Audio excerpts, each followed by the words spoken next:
Hey guys, Rob from Georgia here with you, aka VHS82 apostrophe, with another in my long-running X-Files, a closer look week by week at the entirety that is the world of the X-Files.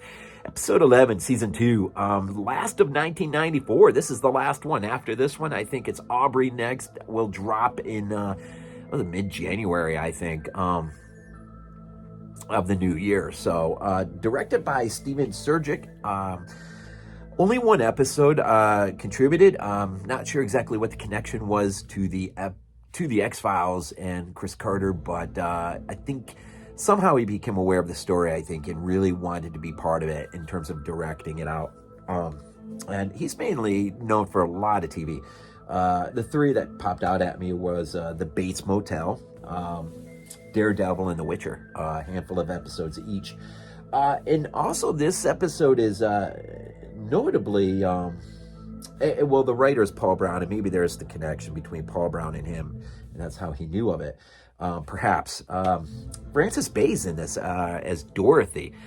These are residents who live in a convalescent home known as Excelsis Dei, except you've got a handful of residents who are undergoing special treatment of their doctor, who thinks he has suddenly stumbled upon maybe an answer to Alzheimer's, or dementia. Some of these. Now, I did spend 4 years of my life as a manager for Service Master, working in nursing homes. I kind of know how they work. I've seen both state-run and private institutions as far as nursing home. As manager for Service Master in terms of house cleaning and laundry. And the one nursing home that I probably remember the most was a private nursing home. I think it was 101 bed and a 24 bed assisted living care. So I kind of know the ins and outs of how some of this business works. 4 years, you tend to learn a few things. And so this episode was interesting. Now, this doctor thinks he has stumbled upon the answer. Perhaps it's an experimental drug that otherwise seems to not be having any effect on anyone anywhere. But here, he's got a few that seem to be responding remarkably. One can suddenly paint again or draw again in ways that are just bewildering to the mind. Others have regained cognitive thinking, their speech. It's just remarkable. But deep down under the surface, what's really happening is you have a I can't remember the role. I know it. I'm trying to go too fast. Got compressed for time. You got a guy working there, Gung, who is not from this country. I think he was from Malaysia, if I remember right. Anyways, he's harvesting a type of mushroom down in the basement area of this convalescent home. And he utilizes this mushroom once it's dried, broken down into powder, combined with other herbs, put into pill form. He's been basically giving some to these people because he knows that it will help sharpen up, give them a much better road out instead of just completely degenerating into whatever it is that has gripped them, be it dementia or Alzheimer's, even levels of schizophrenia, I think, are talked about in this episode. And so what his mushrooms are doing sort of has the doctor confused because he thinks it's him, and it's not. It is something else, but it's tapping into the spiritual underworld of this convalescent home, where those who have died within the walls of this convalescent home, seem to be awakened in a way that they want to avenge, lash out at those who perhaps mistreated them. But the fundamental core of the story, why Mulder and Scully are called in to begin with, is one of the nurses there is seemingly raped by an unseen entity, an invisible ghost per se, a spirit. And so this is what draws Mulder and Scully in. But over the course, the arc of the show, the rape seems to be put back on a back burner, and this seems to be a critique with a lot of people. This is the vehicle, or this is what gets them in there. And then you have another story that really begins to unfold that by the end has taken, front and center, which is a fantastic story. I don't know how else you could have got into that.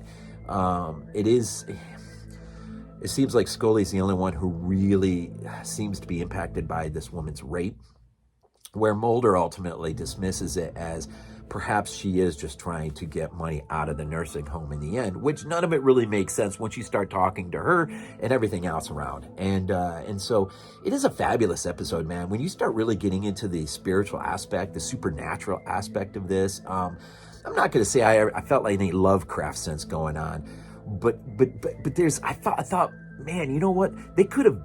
Oh, I don't know. It's a story that you could have really built on bigger, I think. And so it's not like, sorry, I love it when Mulder is like, he says to us, he's like, what are you telling me? You think this place is haunted? He says, I think you maybe been working with me too long. And so it's so you got, these moving parts between Gung, the mushrooms, this outside doctor who visits like 3-4 times a week, who is unaware of this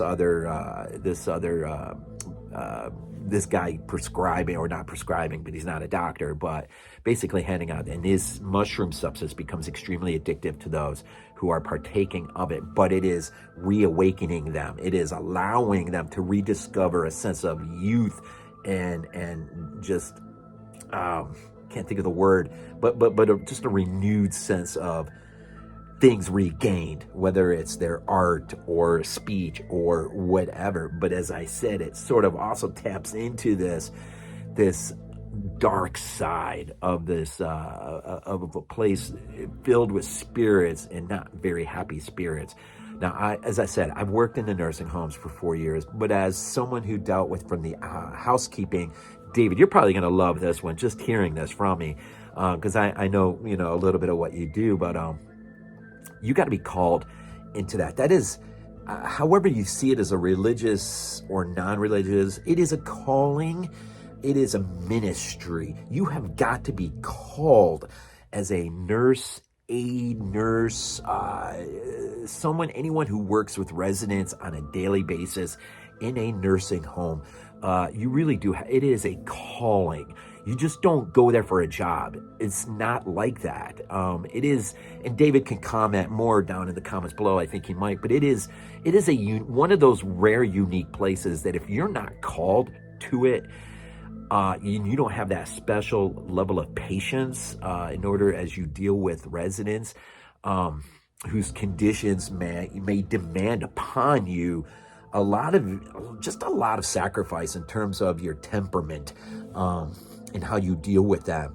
And things can go bad very fast in that environment. And it's just because people aren't called. And some, I think, just kind of think it's a job, and it's not. It's more than that. And David would agree completely, I think, in the comments below. But really, that's it. It's a great episode.